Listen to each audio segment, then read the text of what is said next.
আসেনি বাংলাদেশে কিছু? আসেনি বাংলাদেশে?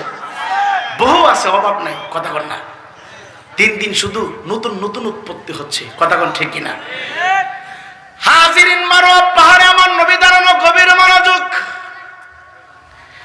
যেইভাবে আমি আমির হোসেন নয় পরিস্থিতিতে বসা, সকলের নজর, সকলের ধ্যান খেলা আমি আমির হোসেন নয় পুরীর কণ্ঠের দিকে। আমার নবী মারোয়া পাহাড়ের উপরে দাঁড়ানো, নবীর শরীর মুবারক থেকে, নবীর চেহারা মুবারক থেকে নূর চমকাচ্ছে রে নূর।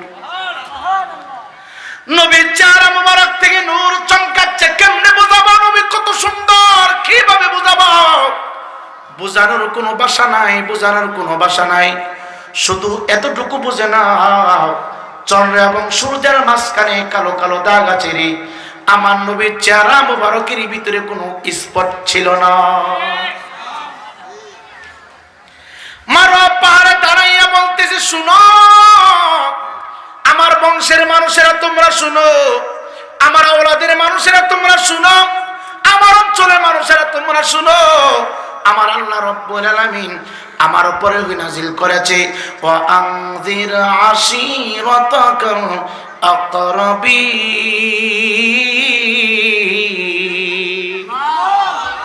আরবের মানুষের সামনে আরবি বললে তারা অর্থ বইলা ফেলতে পারে। আরবের মানুষগুলোর সামনে যদি আপনি আরবি বলেন, তারা গ্রামার খুব ভালো বোঝে। এ যুবক ভাই, তারা অর্থ দ্রুত করতে পারে, কারণ তাদের ভাষা হচ্ছে আরবি। তারা সাথে সাথে আরবির বাংলা করে ফেলতে পারে, অর্থ কি দাঁড়াবে তারা বুঝতে পারে। নবী যখন বলল রে, সমস্ত মুশরিকদের মাথাগুলো নিচু হয়ে গেল, নিচু হয়ে গেল। আমার নবী সকলকে উদ্দেশ্য করে বলতেছে, সবাই সারিবদ্ধভাবে দাঁড়ানো। যিনি নেতৃত্ব দিয়া সাবা এবং মারোয়া পাহাড়ের সামনে হাজির করে দিলেন, ওনার নাম হলো আমার নবীজির আপন চাচা আব্দুল উজ্জা। উনি সবার আগে নবীর চেহারা মোবারকের দিকে তাকায়া ডাক দিয়া কই, মোহাম্মদ কেন ডেকেছ বলো? কোন কারণে আমাদেরকে ডাকলা বলো? কি বলবা তুমি বলো? আমার আপনার নবী হায়াতুন নবী, জিন্দা নবী। ডাক দিয়া কয়ে, চাচা গো, আপনি আমার চাচা। এই মুহূর্তে যদি মারোয়া পাহাড়টা উল্টাইয়া আপনার মাথার উপরে ছেড়ে দেওয়া হয়, আপনারা যারা এখানে আছেন আপনাদের উপরে যদি ছেড়ে দেওয়া হয়, আপনাদের অবস্থাটা কি হবে? আমরা তো দুনিয়া জমিন থেকে পাখির মতো ছটফট করে বিদায় হয়ে যাইব। এই মুহূর্তে যদি মারোয়া পাহাড়ের ভিতর থেকে বড় বড় পাথরগুলো উঠাইয়া আপনাদের মাথার উপরে নিক্ষেপ করা হয়, অবস্থাটা কেমন হবে? অবস্থা খুব খারাপ হয়ে যাবে। এই মুহূর্তে যদি আযাব আর গজব কেউ নাজিল করে দে, আপনাদের অবস্থাটা কি হবে? আমরা একজনও বাড়ি পর্যন্ত যেতে পারবো না। নবী আমার ডাক দিয়া কই, তাহলে শুনুন, পাহাড় উল্টাইয়া আপনাদেরকে শেষ করে দিবে। এটাই শুধু শেষ না, এই জিন্দেগির পরে আর একটা জিন্দেগি আছে। আপনারা যদি মূর্তি পূজা ত্যাগ না করেন, আগুনের পূজা যদি না ছাড়েন, গায়রুল্লাহর পূজা যদি আপনারা ত্যাগ না করেন, আমি নবী মুহাম্মদকে যদি জীবনের চাইতে বেশি মহব্বত না করেন, আমি নবীর কালমা যদি পড় না পড়েন, আল্লাহকে যদি বিশ্বাস না করেন, মৃত্যুর পরে জাহান্নামের কঠিন আযাব আপনাদের জন্য আমার আল্লাহ ব্যবস্থা করে রেখেছে। আব্দুল উজ্জা ডাক দেখো, এখন কি করতে হবে?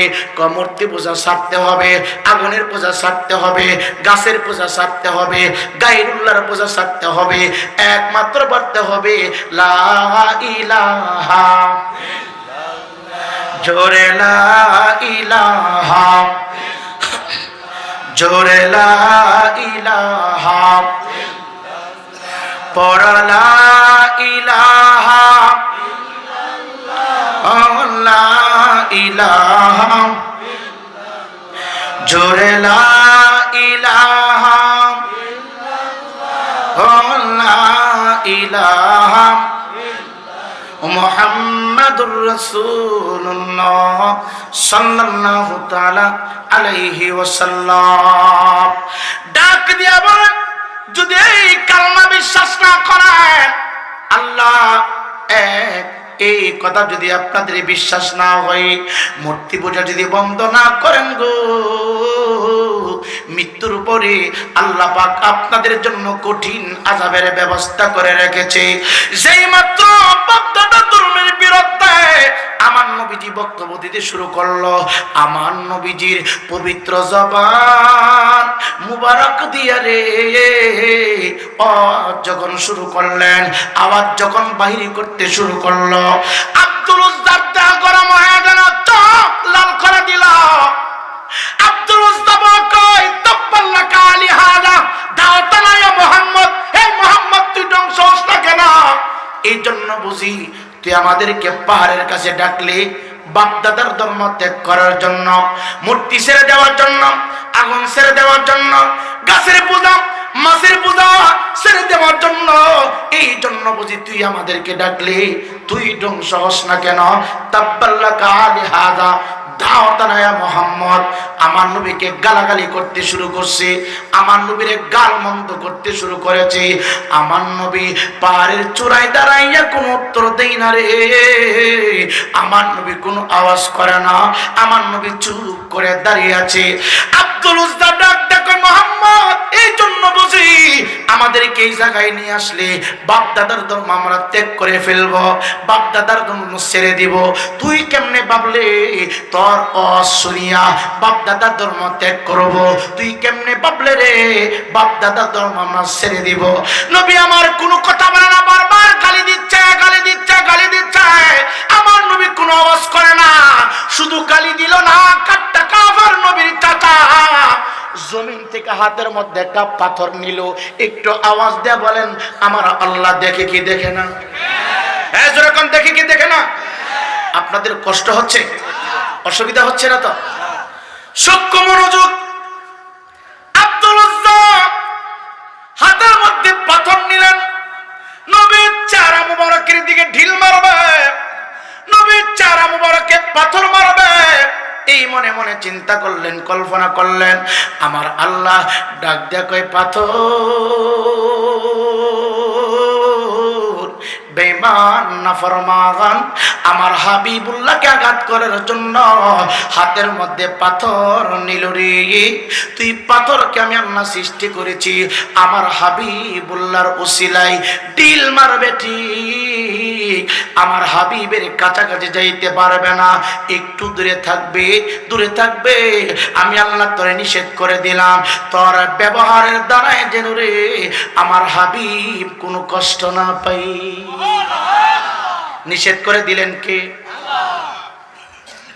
আব্দুল উজ্জা হাতের ভিতরে পাথর নিলেন, নবীর চেহারা মুবারক উদ্দেশ্য করে ঢিল মেরে দিলেন পাথর। ঢিল মারার সাথে সাথে রে বাবা পাথরটা নবীর কাছাকাছি যায় না। মুফাসসিরে কেরাম বলে সূরা লাহাবের তাফসীর করতে যাইয়া যুবক ভাই পাথরটা 2 থেকে 2.5 গজ দূরে ধাম করে পড়ল। আমার নবীজি দাঁড়িয়ে আছে, কোনো কথা বলে না। আমার নবীজি চুপ, কোনো উত্তর দেয় না। আমার